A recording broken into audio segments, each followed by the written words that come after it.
కానీ ప్రాబ్లం ఏంటంటే అప్పుడు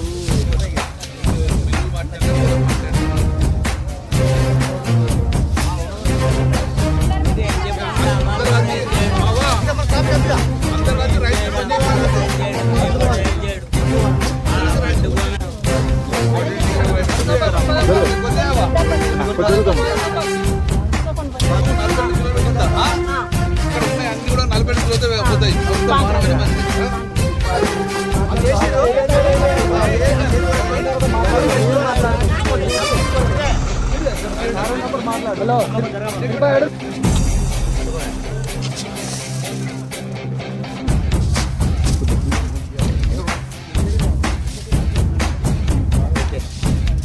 ఎవరు గట్ట ఎత్తి తప్పన్నాడు పడవేదా లోడ్ వేయించి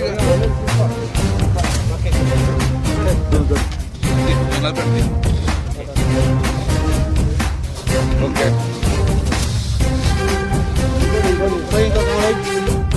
గత ప్రభుత్వాన్ని మేము హెచ్చరిస్తూ వచ్చినాం. 20వ తారీఖు మే 20 తర్వాత రోహిణి కార్త ఎంటర్ అవుతుంది. రోహిణి కార్త ఎంటర్ అయితే వర్షాలు పడతాయి, చెడగొట్టు వానలు వస్తాయి. ఈ చెడగొట్టు వానల లోపలనే గత కేసీఆర్ ప్రభుత్వం ఎట్లయితే మే 5 లోపలనే మొత్తం కొనుగోలు చేసినాం. నాట్ ఓన్లీ కరీంనగర్, రాష్ట్ర వ్యాప్తంగా మే 5వ తారీఖు వరకు మొత్తం కొనుగోలు చేయడం జరిగింది. ఓటీపీ ఇచ్చి రైతుల అకౌంట్లో డబ్బులు వేసిన జరిగింది. కానీ ఈరోజు మే 26, 27 తారీఖు దాకా వచ్చినాం.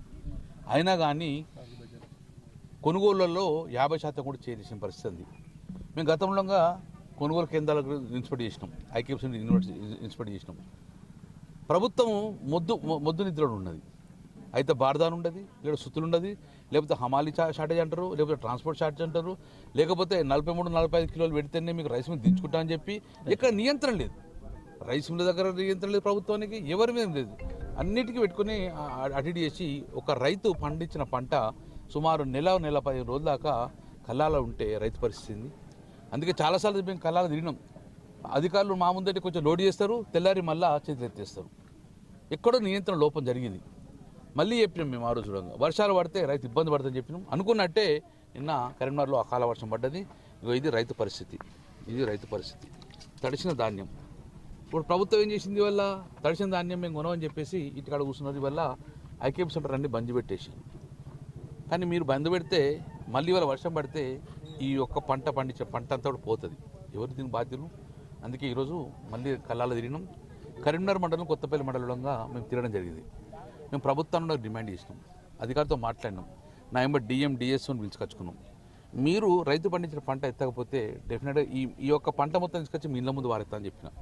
కలెక్టర్ ఇంటి ముందట, ఎందుకంటే మంత్రులు లెక్క లేరు ఇక్కడ, కలెక్టర్ ముందర జేసీ వారెత్తా అని చెప్తే భయపడి ఇప్పుడు మళ్ళీ అన్ని రీఓపెన్ చేసిండ్రు. ఇప్పుడు ఒకవేళ రైస్ మిల్ దించుకోకపోతే మీరు గోడౌన్ తీసుకోండి, గోడౌన్లో డంప్ చేసుకోండి. గోడౌన్ తీసుకోమంటే ఇప్పుడు మాకు హమాలి లేదంటారు. హమాలి మేమే అరేంజ్ చేసినాం, రైతులు హమాలిగా మారిపోయారు. ట్రాన్స్పోర్ట్ లేదన్నారు. ఆ ఊర్లలో ఉన్న ట్రాక్టర్ తీసుకొచ్చడం ఇప్పుడు మేము ట్రాన్స్పోర్ట్ చేసినాం. ఆ ఊర్లో ఉన్న ట్రాక్టర్ తీసుకొచ్చడం లారీ లేకపోతే, ఆ హమాలి లేకపోతే మేమే రైతులమే హమాలిగా మారిపోయి ఇప్పుడు లోడ్ చేసుకుంటున్నాము. ఇప్పుడు రైస్ మిల్లుకు అటాచ్ చేస్తున్నాం దీన్ని. ఈ రైస్ మిల్లు దగ్గరంగా దించుకోవాలి, దించుకునే బాధ్యతగా అధికారులు తీసుకోవాలి. దించుకున్న తర్వాత కొంచెం పొడి ఉన్నాయి మాత్రము రైస్ మిల్ దించుకోకపోతే ఇమ్మీడియట్గా హెచ్డబ్ల్యూసీ గోడౌన్లో పెట్టమని చెప్పినాం. హెచ్డబ్ల్యూ గోడౌన్లో మేము కరీంనగర్లో మాట్లాడినాము, రుక్మాపురం మాట్లాడినాం. సో అన్నీ కూడా మేమే అరేంజ్ చేసినాం, అధికారులు ఎందుకు తెలియదు. ఇప్పటికైనా మేము ఉండగా మొత్తం కూడా ఈ 1-2 రోజుల లోపల కరీంనగర్ రూరల్ మండలం కానీ కొత్తపల్లి మండలం కానీ 1 కిలో గింజ మిగిలిన కూడా ఈ వడ్లను తీసుకొచ్చి అధికారులు ఇంటి ముందర వస్తాము. అది కొనేదాకా మీద బాధ్యత కాబట్టి ఇప్పటికైనా ప్రభుత్వం మొద్దుని తెలియండి. మళ్ళీ వర్షాలు పడితే ఇవాళ రేపట్ల మళ్ళీ ఇంకొక వర్షం పడితే మాత్రం మొలకెత్తుతుంది. మేము ఒక్క డిమాండ్ ఎత్తున్నాం, దీని నిర్లక్ష్యం మీదే. మొలకెత్తిన ఖరాబైన తడిసిన దాన్ని మొత్తం కూడా ప్రభుత్వం కొనాలి. ఎందుకంటే దీన్ని కాలయాపన చేసింది మీరే కాబట్టి బాధ్యత మీరే వహించాలి. నెల రోజు మీరు కంట పెడితే ఈ పరిస్థితి రాకపోవు కదా.